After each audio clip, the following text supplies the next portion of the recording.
And I just love it when this guy comes on and he's in the middle of his training camp tour. The man in the know, the man who gets exclamation points texted to him by Jim Irsay.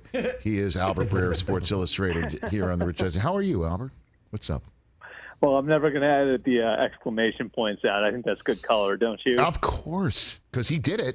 He did it. The guy actually put the exclamation point that said he's not going to trade Jonathan Taylor. I know you're in Titans camp currently, right? That's where you are right now? Mm-hmm. And you were in Bengals camp yesterday, correct? Okay, but let's start with the Colts. Let's start with what's going on with Jonathan Taylor as you and I are currently sitting here having a conversation on the Tuesday before Hall of Fame weekend. What do you got for me, Albert? Yeah, I mean, I think it's just another one of these situations that's difficult. He's coming off of an injury. He's obviously got a lot of miles on his legs, not only as a Colt going back to, Wisconsin. And, you can see the logic why the Colts might want to wait and see how he comes back off of, last year. But on the flip side, there's the fact that he's an NFL rushing champion. There's a consistency to his performance. There's his place in the locker room. And honestly, Rich, the reason I would pay him is in service to my young quarterback.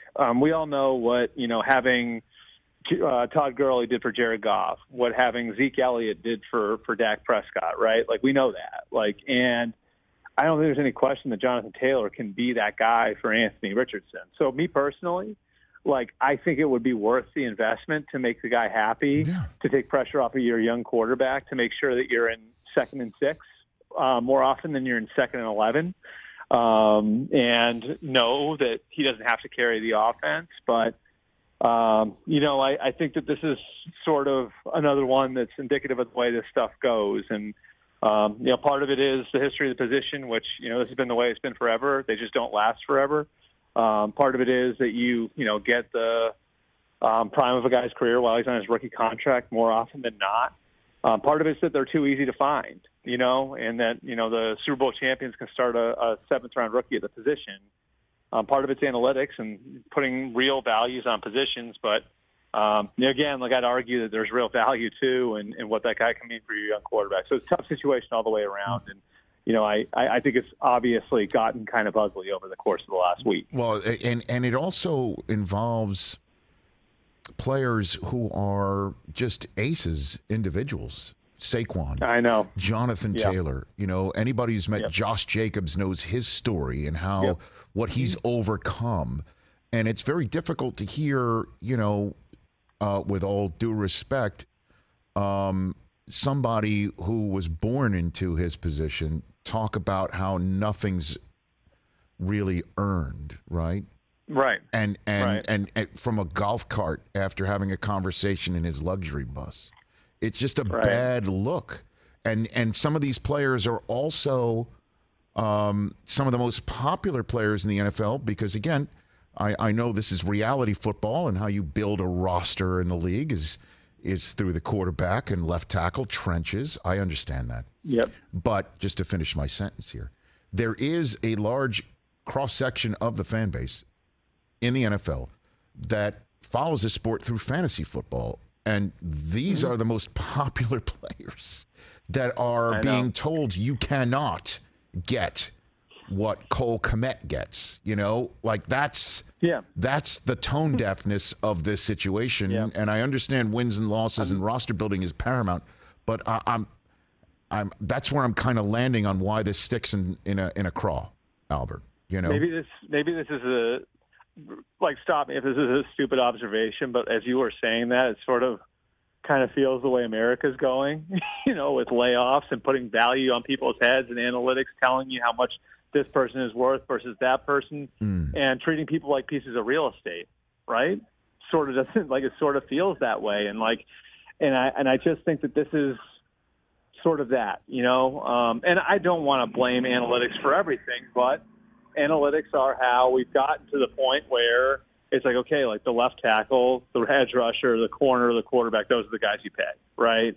And I think it's also how, you kind of come to cold values on players. And, I think a lot of times you can get excited because those things can lead you to the right decisions.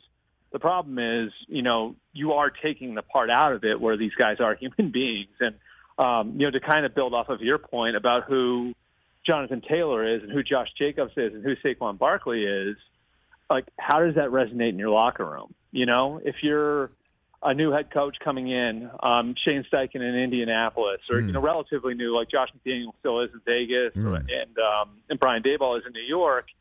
Like, the guys in your locker room are, I mean, they're, they know the score. Like, they're trying to make as much money as they can while they still can as football players.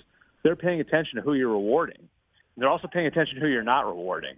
And so, when there's a guy like a Josh Jacobs, a Jonathan Taylor, or a Saquon Barkley, and you don't reward him, there's a cost to that. I think it's a big part of why the Giants did what they did to get him in and gave him the sweetener, was because I think Brian Daboll and Joe Shane recognized, like, this is not the guy we want off the reservation. You know what I mean? Like, this is a guy who, like, stands for everything we're trying to build here. Maybe he's not going to be here for the next 5 years, but we want our locker room to know we appreciate him.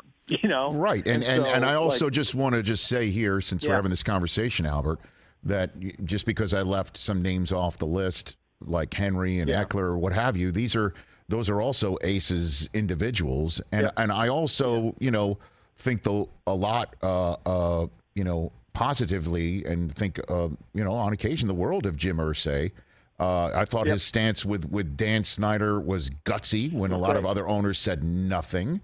And so, but to hear him say, hey, you got to earn your spot, and as if Taylor hasn't already. And then, of course, his own history, Jim Irsay's, with the team and in how he got it.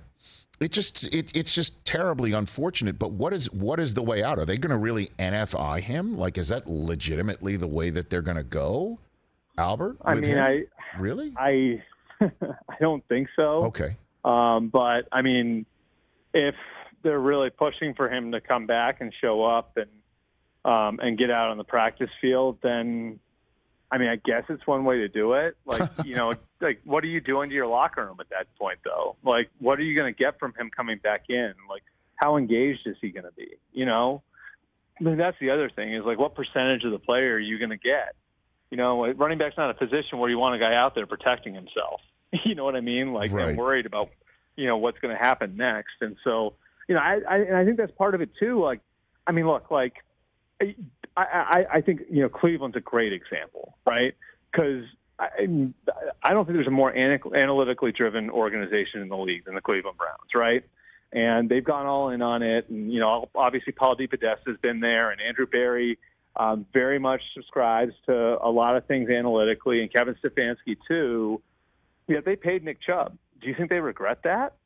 Or do you think that they went in and they recognized, like, this guy's different. This guy's like an outlier. Like, this guy's so important to what we're trying to build here and so important to who we've been offensively. And there's such benefit for us in showing the rest of our locker room that we're going to reward Nick Chubb.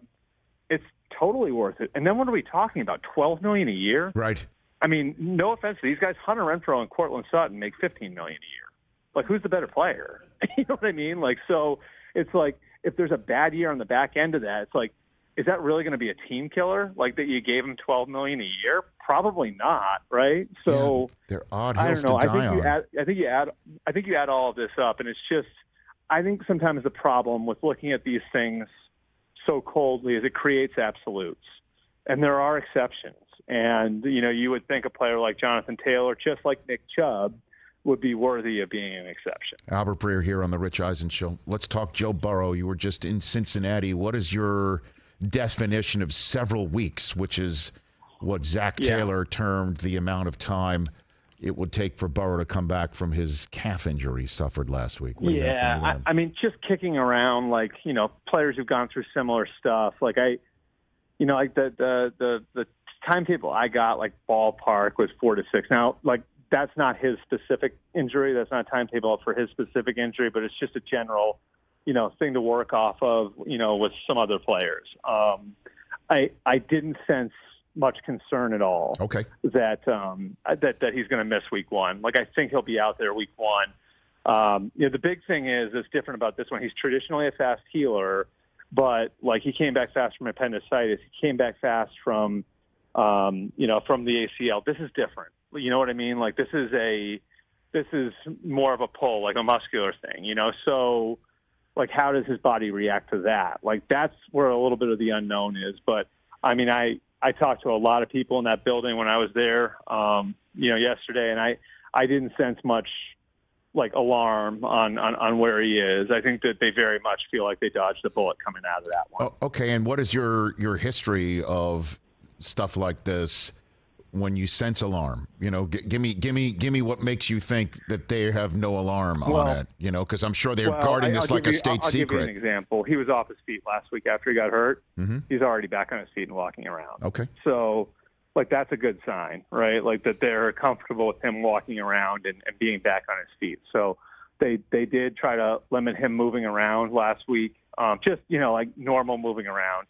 And he is doing rehab work, my understanding is, like, while the team's out of practice for right now, and he'll eventually get back out there where he'll watch practice, but for right now, like, he's inside doing therapy and rehab work while they're out of practice. So, again, it looks like he's going to be fine. It doesn't, I mean, it's not ideal, like missing, another month of practices just like he did last year. Like, that's not that's not how anybody would draw it up. But I also, again, I feel like they really feel like they dodged a bullet, both in it not being what I think a lot of us thought it looked like when it first happened, and then also just on the severity of it.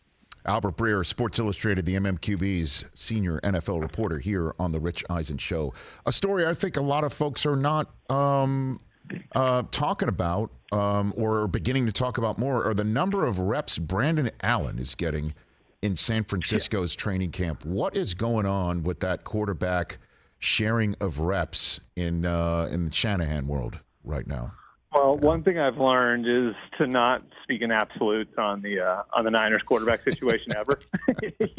Right? Because it's been so wild the last couple of years. I mean, I think one of the great things that Kyle does is I think he creates opportunity for everybody, and if there's anybody who's got the stomach to make a decision that might seem off the board or unpopular or that wouldn't fit like a certain narrative, it's Kyle. Like, Kyle's the one who was going to stick with Brock Purdy over Jimmy Garoppolo last year. Kyle's the one who decided to trade up in the draft. Kyle is not afraid to do things that are different at that position. I mean, he was once part of the group in Washington that decided like Kirk Cousins was a better option than Robert Griffin when almost nobody would have said that. And you know what? They were right. 12 years later, Kirk Cousins is still in the league. So, I just don't think you rule anything out. I think the way that they look at it, Brock Purdy's earned the right to be the starter and will be the starter. But, I also know well enough to know that if he sees something in Sam Darnold or Trey Lance or Brandon Allen over the next 4 or 5 weeks, like Brock Purdy better continue to be really, really good if he's going to hold on to the job. Well, so you're saying that somebody could come at Purdy's role. It strikes me, Purdy's the guy. They're going to give him that shot, that opportunity. But is it possible Lance doesn't even make the team or get traded? Like, again, I understand you don't talk in absolutes, but what's going on? The contract makes it hard to cut him just because you'd have to. I believe the next 2 years are fully guaranteed, and he was the third overall pick, so it's not like small money. You know what I mean? Uh-huh. So would they cut him? Maybe.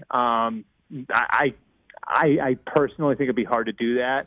Would they be open to trading him? I think that depends on how the next few weeks go. Okay. And but I mean, there's no question. I mean, one way for one reason or another, like, things have come undone for Trey Lance. And I look at it last year and where they were and how they felt like they were going to throw the kitchen sink at him and keep testing him.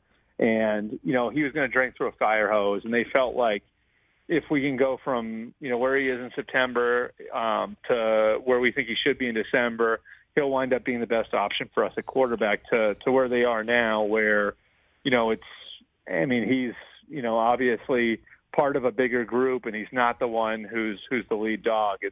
It's obviously striking, and so I don't know where they're going to be 3 weeks from now, but if he doesn't start playing better and someone calls, I think they'd listen, sure. And that's just my opinion. That's not based on anything I've heard. Albert Breer here on the Rich Eisen Show. Couple more quick hitters. The Dalvin Cook visit to the Jets and Ezekiel Elliott visit and breaking of bread, literally, with the Patriots and Mac Jones. Why didn't they sign? What's going on there? What do you have for me on those Sometimes fronts? guys just don't want to go to training camp. Got it. No, it makes sense. I hear you. Yep. Yeah, I think Dalvin wants to be in New York. I saw somewhere like this is to drive up the price for I don't think that's what it is. Like I've heard for like about a month now that like he really likes the idea of playing with the Jets with Aaron Rodgers, and that he went there. I think with the idea that there's a really good chance he's going to play for the Jets this year. And we've talked about why it'd be ideal for the Jets too, right? Like because this allows you to manage a guy who you expect to be one of your best offensive players by the end of the year, Brees Hall, judiciously coming back off an ACL tear. So I still think like Cook winds up with the Jets. The delay, I'm not quite sure what the delay would be. I think with Zeke, it's probably tied a little bit more to money and how much somebody's willing to pay him. And he's used to making a certain amount of money. And this happens with a lot of veterans, right? Like where for a lot of veterans, it's, like they're used to making a certain amount, and it's jarring for them when, they're only being offered a fraction of that. So, I think for someone like Zeke, there's a little bit more of an element of, do I take what I can get right now, or do I wait and see if there's an injury somewhere where somebody's going to be a little bit more desperate and pay me? But, I would say with Zeke, it might take a little bit longer than with Dalvin. Last one for you, Albert Breer. In our world, when a quarterback or a coach speaks, we usually ascribe they never say anything just off the cuff. It's always a message. It's always a plan. There's always a plan. Is it possible Sean Payton just got pissed off before he talked to Jarrett Bell about something and just popped off? Or what's your 2 cents on why Sean Payton said what he said that puts the Jets' visit to Denver now up on a pedestal on a marquee that it wasn't on prior to last week? What do you got for me there? I've obviously been in these situations before where people have said explosive stuff to me, and I always try to be judicious about like, all right, like because I view all my relationships with coaches, players, front office people as 30-year relationships, which I think is how you should manage any of your relationships. But I always try to kind of take the context of what they were saying into account. And, I know, because I know things look a certain way based on the medium they're presented in. Like if it's on a podcast, that's one thing versus it being print. I say that because I do think, this feels to me like, Sean getting himself going a little bit and wanting to make a point, but going over the top and making that point, and that's where maybe the mistake was, like where maybe it's a little bit of that, like Parcells thing, where you don't want to sit there and tell Russell Wilson how great he is, but you do want to send a message that you have his back. Yes. And so you do that by saying he had tough circumstances last year. Now, how far do you go in saying he had tough circumstances last year? You went way too far in this case. And, I think Nathaniel Hackett, for my 2 cents, I'm not saying he was perfect last year. I think he's taken way too much blame for what's happened last year. I think he's been scapegoated for last year. I think it's terrible that he got put in this position for no reason again, because he's just trying to move on. Yeah. But it does feel to me like Sean was trying to make a point, and it's in there somewhere, but he went way, way, way too far in what he did. And quite frankly, I mean, I've talked to, coaches, on my trip and through the league over the last few days that, we're very clear that this broke a code that they all have between each other. Which is coaches don't criticize coaching jobs of coaches that they've replaced, is what you're saying. Yeah, it's not only that. It's just, I mean, I think it's more, there's a line you don't cross. You know what I mean? Like, and it does feel like, I mean, and look, like guys who've coached with Nathaniel are going to be a little bit more protective of him and a little angrier in this spot. Sure. But, I think that there's criticism, right? Like, and then there's something over, like, even if like Sean Payton had said this on Fox, I don't think it would have gone over well. You know what I mean? Like, I think even that way, and that's like what you always hear, like when these guys get in the TV, are they going to be able to criticize? Because it's like, if you want to give it back in, maybe there are some lines you can't cross, right? Right. I think this is like that, right? Like, we're like, this would have been over the line on Fox, let alone doing it while you're back in the coaching fraternity. Well, I guess he wouldn't have had the. And I do think he's like legitimately apologetic. No, I know. I get that sense too. But I don't know if he'd be caping for Russ on Fox in the way that obviously he has a desire to right now, being attached. Right. But, I mean, Aaron Rodgers basically saying that he's just gilding the lily for an inevitable fall. Not to have his fingerprints on it, which is, I think, is what some people.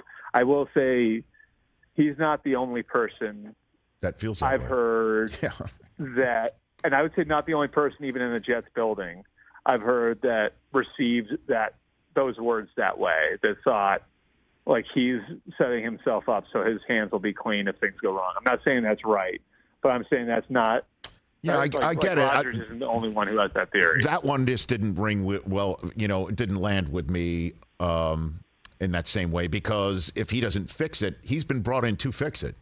So that's why he got all that money. That's why the Walmart family didn't take potential initial no's for an answer. You know what I mean? Like whatever happened, he's been brought in to fix it, all of it.